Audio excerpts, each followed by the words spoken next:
I work in a prison for monsters. I know that sounds like a horror movie, or maybe a bad 80s action film, which houses only the most dangerous prisoners in the country. Men who have been declared either mentally insane or suicidal by the courts and are serving out their sentences here. No. 1. You never get attached. Level 1 are the regular maximum security prisons where the worst criminals serve out their time. This is where most of the guys end up after they're convicted. Level 2 is Aix Florence, aka Alcatraz, on the rocks. This is where the worst of the worst go. Too long. Where were you before you came here? Doesn't matter. That's quite a sad tale, isn't it? A tragic past that led you to commit crimes, I said. What crimes? All kinds. I went back to my office and thought long and hard about what to do next. He was clearly disturbed, but he was also clearly hiding something. We were talking about his childhood, and he actually opened up a bit. He talked about his father who died when he was young, his mother who had to work long hours to make ends meet, his friends, his school, his dreams. I could tell that this was new for him. He was used to keeping everything bottled up inside. It took a lot of courage for him to open up like this. I encouraged him to keep going. I told him that this was a safe place and that he didn't have to hold anything back. There was something in his eyes that I couldn't quite put my finger on. Something was going on behind that impenetrable facade, and I was determined to find out what it was. Care to elaborate on that? He was like a brick wall, impenetrable and unyielding. That was until the 4th day. I decided to try a different approach. Instead of trying to get him to talk about his crimes, I tried to talk to him about more neutral topics.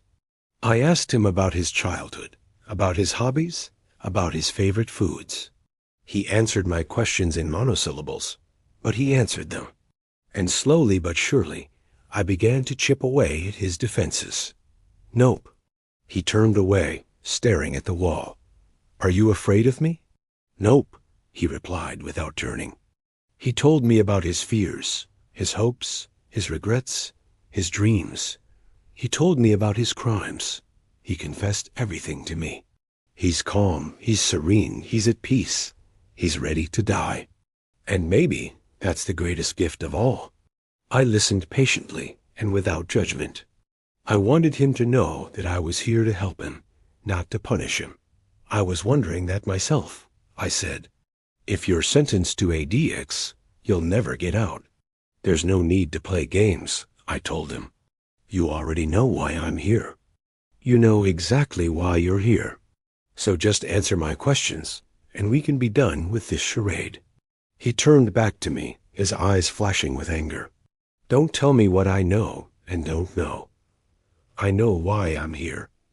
I know why I'm here. I know why I'm here. He repeated it over and over again, getting more and more angry with each repetition. All right, then why are you here? To be interviewed. And why do you want to be interviewed? Because I have to. Well, that's perfectly logical. So let's continue, shall we? Why did you do it? He looked down at his hands, then back up at me. What? Why did you do it? Why did you kill those people? I didn't kill anyone. Oh, really? So all those witnesses, all those people who saw you do it, they were all mistaken. Maybe you were just having a nice chat with them. A good old-fashioned chinwag, just shooting the breeze, having a hearty laugh, perhaps singing a song or two. Yeah, that must have been it. Leave me alone, he said, standing up. Level 3, the one that I work at, is where the most dangerous men go. Men who are deemed incorrigible. He was easily 6'4". I think that's enough for today, I said, backing away from him. The guards immediately rushed into the room, grabbed him by the arms, and pulled him down.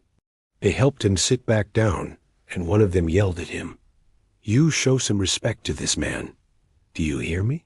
He snarled at the guard, but said nothing. The guard leaned in close to him and whispered, If you try any funny business, I will personally shove your face into the concrete floor. Understand?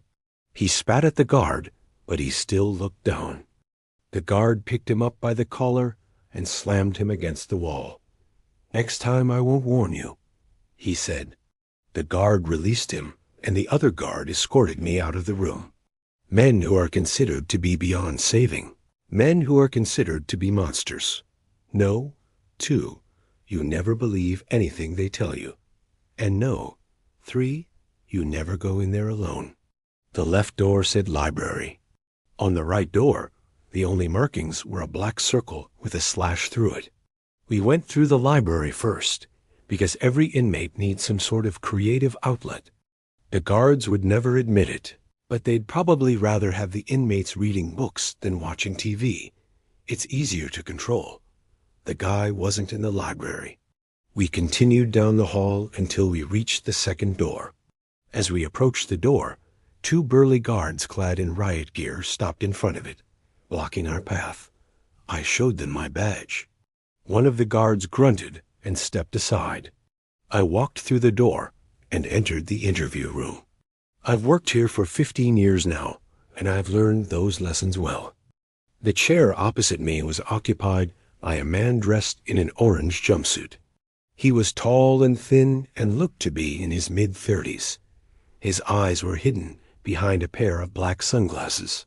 He was wearing shackles around his wrists and ankles, which were covered by a blanket on the table. His hands were resting on the blanket. I sat down, removed my sunglasses, and smiled at him. "Hi, I'm the psychologist who's going to be working with you during your stay here." He didn't respond. He just stared at me with a blank expression on his face. "Do you mind if I ask you some questions?" Still nothing. I sighed. "Okay, let's start at the beginning. What's your name?" "My name is unimportant," he finally said. His voice was deep and resonant. "Why are you here?" "To be interviewed," he replied. "But today's going to be different, because today I'm interviewing him. I'm interviewing the most dangerous man in the world. He's been locked up here longer than anyone else, and he's refused to talk to anyone, even his own lawyers. Until today, no one has been able to get inside his head. And I have a feeling that it's going to take more than my normal tricks to crack him. They are serving out life sentences or death sentences. Now, I don't deal with the death row guys. I interview the other ones. I'm one of 24 psychologists who work here. We assess these guys, see what's wrong with them, and how we can fix them. It's rare that we actually get to fix them, and it's even rarer that they want to be fixed.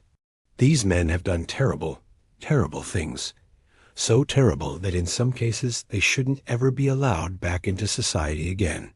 Some of these men could do it again if given the opportunity, and that's why they stay locked up in this place, isolated from everyone, including us.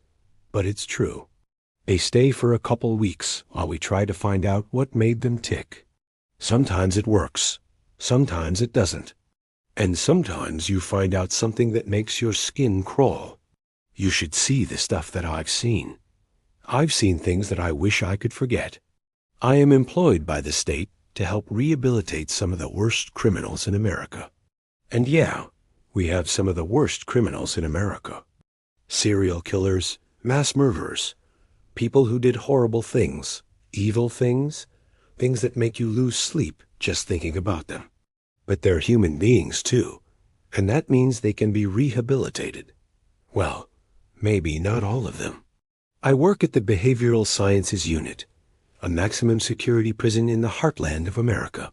But every few months, once the court deems them fit to be interviewed and their sentence is over, they come here. Now, there are 3 main rules when you work here.